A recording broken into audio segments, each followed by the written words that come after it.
کہنا چاہ رہے اس وقت اسٹیٹ کی نیریٹو یہ ہے جس پارٹی کی وجہ سے آپ اسمبلی میں پہنچا ہے تو آپ کو بھی لٹکانا چاہیے، آپ کو بھی اندر ہونا چاہیے۔ یہ باتیں گلگت بلتستان میں شوٹ نہیں کرتی۔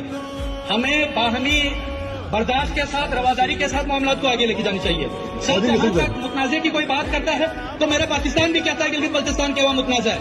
آپ کون ہوتے ہیں جو بیٹھ کر یہ پاکستان کے نیریٹو کے خلاف بات کریں؟ غدار تو وہ ہے جو پاکستان کے نیریٹو کو ڈینائی کرتا ہے۔ کیسے ڈینائی کر رہا ہے؟ خود کا سائن ہے کہ گلگت بلتستان متنازع ہے۔ لیاقت علی خان نے سائن کر کے بیٹھا ہوا گلگت بلتستان متنازع ہے۔ ہمارا تو مطالبہ رہا ہے کہ آئینی حصہ بناؤ۔ تمام پارٹیوں نے کہا ہوا ہے متنازع ہے، نہیں کر سکتے، مسئلہ کشمیر کا حصہ ہے۔ اس طرح گلگت بلتستان کے عوام کو تڑی دیتا ہے۔ کل یہاں بیٹھ کر کسی اور نے بھی کسی زمانے میں تڑیاں دی تھی، وہ آج حکومت بھول رہے ہیں، وہاں پہ بھول رہے ہیں، وہاں پہ مٹی دھول کھا رہے ہیں۔ نہیں تڑی دے اپنے عوام کو، سمجھائیں، بیٹھیں، منوائیں، غلط باتیں نہ کریں۔ کون ہوتا ہے جو یہاں یہ کہے کوئی مودی کا فلاں ہے، مودی کا دھمکا دے؟ کوئی مودی کا نہیں ہے۔ کون کہتا ہے؟ اظہار رائے کی آزادی مت کریں، اسلام بندی، یہ چیزیں ٹھیک نہیں چلتی سر۔ یہ گلگت بلتستان ہے، یہ پنجاب نہیں ہے، یہ بلوچستان نہیں ہے، یہ گلگت بلتستان ہے۔ یہاں کے عوام آپس